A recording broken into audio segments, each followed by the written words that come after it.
Well, they used to say that we are now deconstructing our faith, and a new term is popping up that I think is very significant. People are now doing something called dechurching, which is a wild new term, and we're going to talk about what that is here in today's video. Don't go away.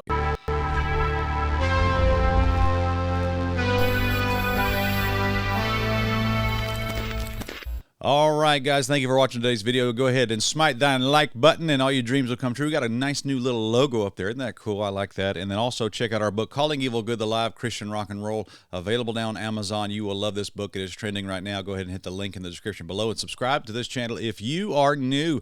A lot of things I'm going to talk about in this video today are in our book, and we're going to share with you some of these concepts. So I want to go here to this article that was sent to us. Thank you guys for all of you who send us articles that are useful and pertinent to what we talk about here.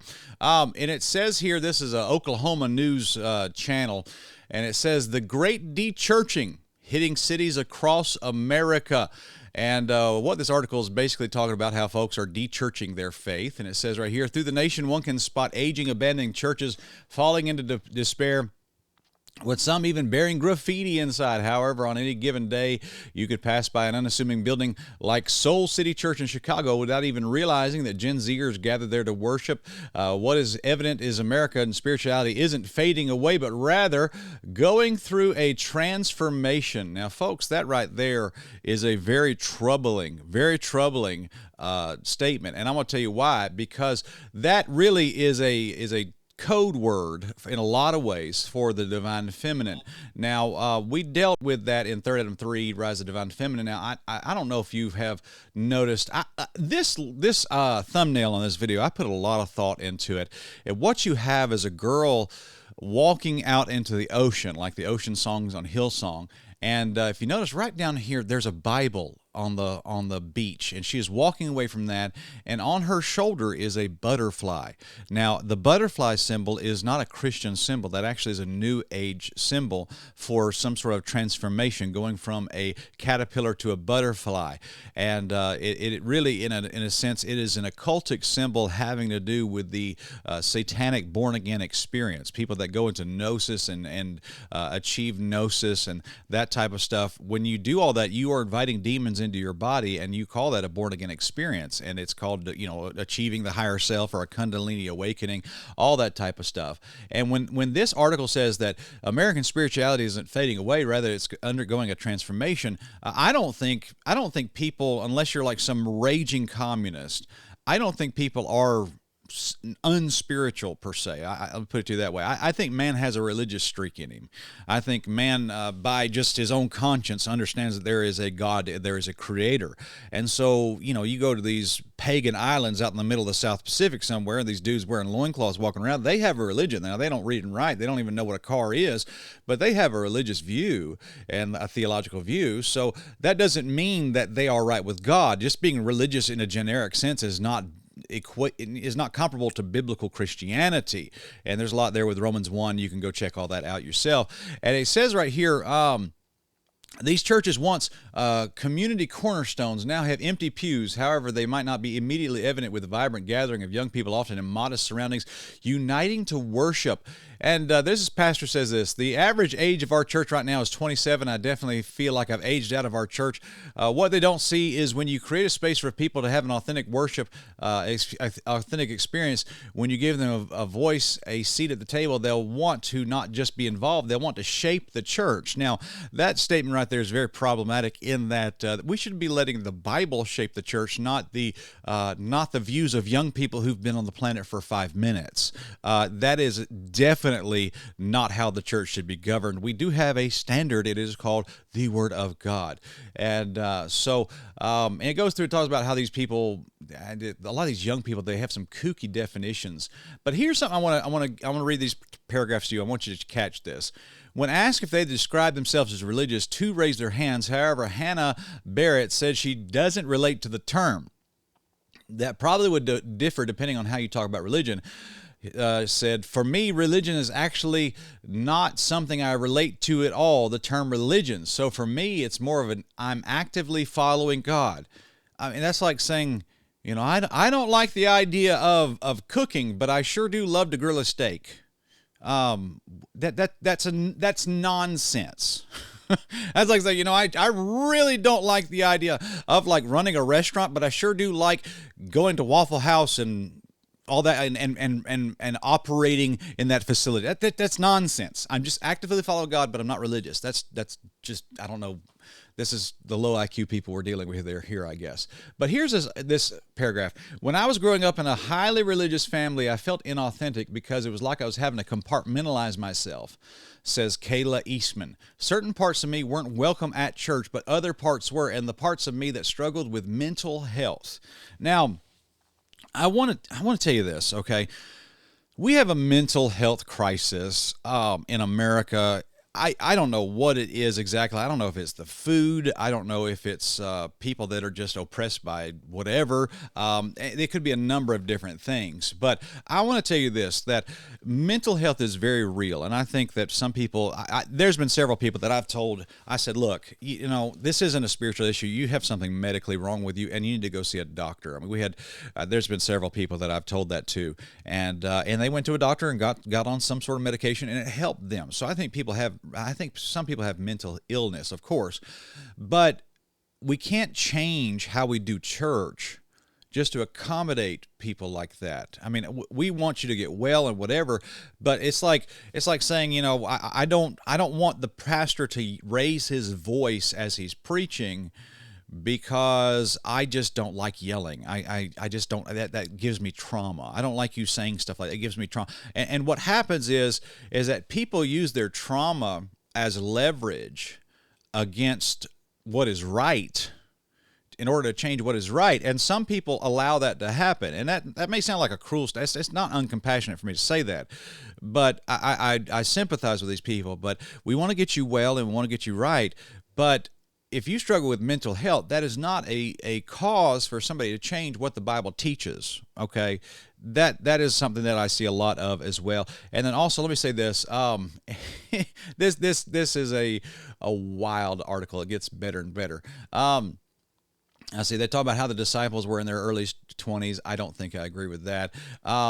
And it talks about this guy on TikTok. Says, people often ask what my beliefs are now that I've deconstructed. Now, that word deconstructing, if you notice that means that these people never were saved to begin with.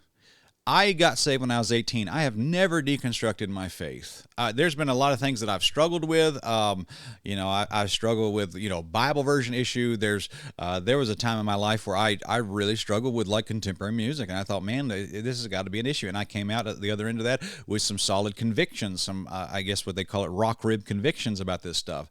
I know what I'm talking about.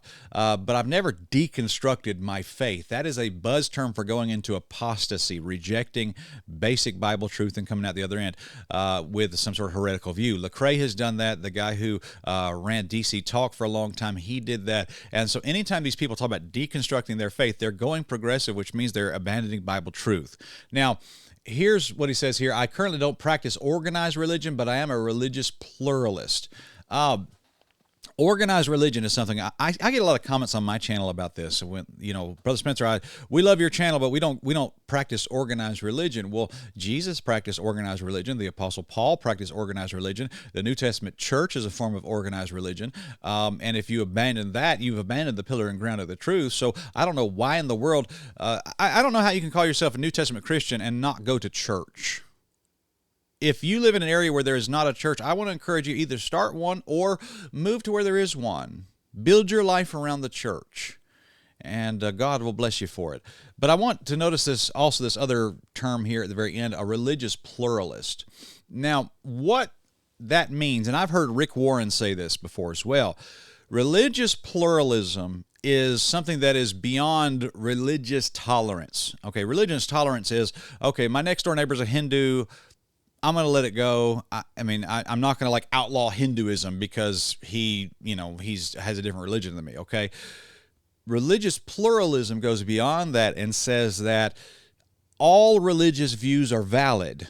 If you call God Allah, no problem, whatever. If you call, the Pope the intercessor of Christ and the vicar of Christ on earth, no problem. Catholicism is a valid view, just like mine is. If you talk in tongues and flop on the floor like a fish, that's how the Holy Spirit manifests himself to you. He doesn't manifest himself to me that way, but he manifests himself that way to you. That's just as valid as my view. I mean, everybody's view is valid. You call him Krishna, we call him Jesus. You call him Allah, we call him Jesus. You call him the Grand Maitreya Buddha, but we call him Jesus. Every view is just as valid as any other view.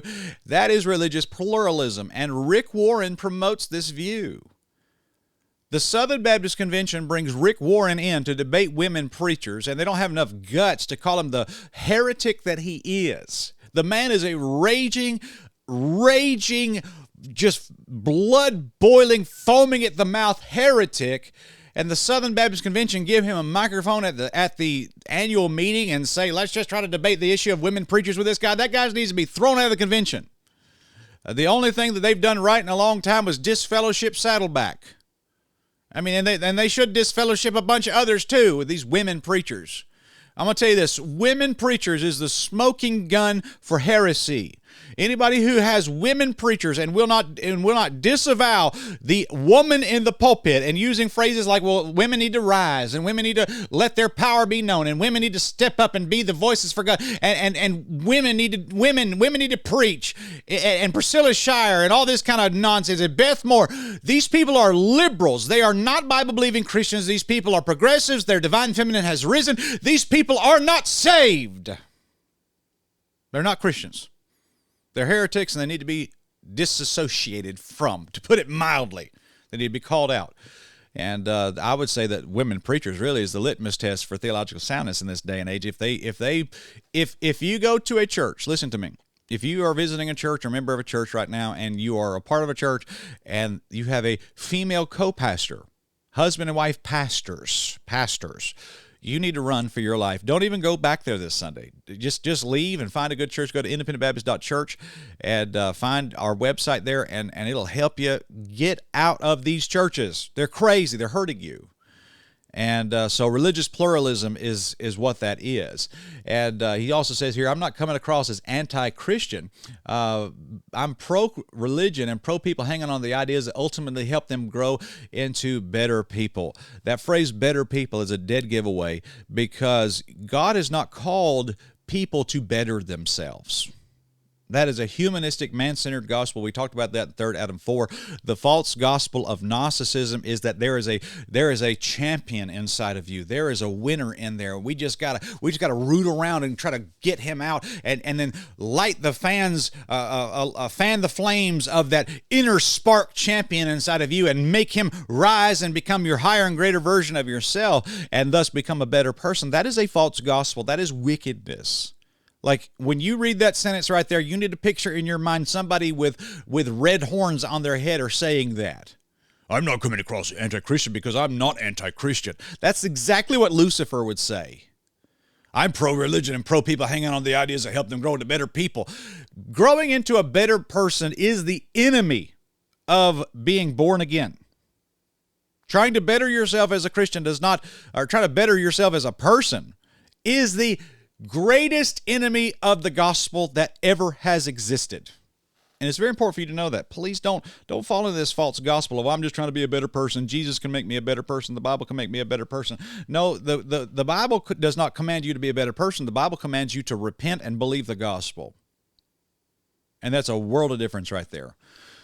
So it says right here, recent statistics indicate many Americans are undergoing a process known as dechurching, wherein those who used to attend church at least once a month go less than once a year. It says new polling data from Gallup shows nearly half Americans now identify as religious, while a third say they are spiritual but not religious. Among the 82% of Americans who do hold some sort of belief system, 47% they were religious and 33% say they were spiritual but not religious, and just 2% identified as both spiritual and religious. That right, man, this is some weird stuff.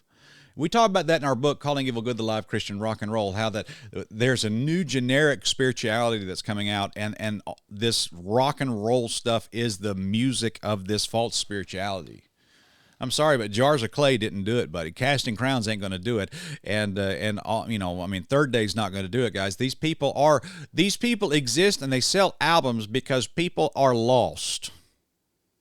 Boy, that didn't go over very well. But that's exactly what's going on. It says right here, over the last 25 to 30 years, this shift has led 40 million people ceasing their regular church attendance. And it says, Burge, the co-author of the book, The Great Dechurching, notes that 80% of Americans still express some belief in God. I think spiritually it's just shifting. I don't think spirituality will ever die. And I mean, my goodness, this right here, this article, I want you to see this paragraph. The largest shift in religiosity in America over the last 200 years, said Ryan Burge, an Eastern Illinois State University associate professor of political science. There's actually more people who left religion than joined during the first Great Awakening, the second Great Awakening, and all of the Billy Graham crusades combined. Wow. Don't let that article run past you. Absorb that. The largest shift in religiosity in America over the last 20 years, there's actually more people who left religion than joined religion during the first and second awakening and all of the Billy Graham crusades combined. America is under the judgment of God. The great dechurching is upon you, and you ought to do everything you can to preach the gospel. Guys, I'm going to tell you why. I keep hitting this again and again and again and again and again, and it's because you guys have made church a circus. You people have you've turned Jesus Christ into Six Flags Over America, and you wonder why serious, legit people don't take this seriously anymore. I'm sorry, but nobody is looking at John Cooper and saying, man, I need to become a Christian, be a holy guy. And nobody's looking at the guy and saying that. You've made a mockery of Christ. You are the enemies of the gospel. And I want to apologize for saying that. So, guys, go check out our Third Adam series. You really need to see these videos. They are laid out pretty well. People have really enjoyed them. We just put out Third Adam 4, and that one's got we're closing on 300,000 views on that one in a month. So thank God for that. And so go check those out, guys. Those will be a great help to you in your understanding of these theological issues that we talk about. And don't forget to subscribe to this channel. If you're new, go ahead and smite that like button, if you will. And we appreciate that very much. So God bless you guys. We'll see you guys later, and have a wonderful day.